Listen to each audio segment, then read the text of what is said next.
પોતપોતાના છોકરાનું ધ્યાન રાખો. લે કોક ઉઠાઈ જશે તો કોણ જવાબદારી લેશે? તમારા છોકરા ભીખ માગતા હોય એમ રોડ પર કાઢી મૂક્યા, તમને શરમ નહીં આવતી? ઘર છોકરાને ભણાવો, લખાવો, આગળ વધારો, ના ભીખ માગતા સુધી કરો.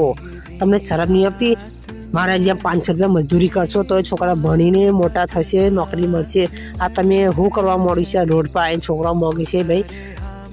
કોક આઈ લઈ જશે તમારા છોકરાના તો તમે રડવા બેસો ને તમે ધોલ માছ વેચી જેલમાં ના પોલીસ સ્ટેશનમાં તમારે રિપોર્ટ નહીં લખાય. આ નવો કાયદો થયો છે.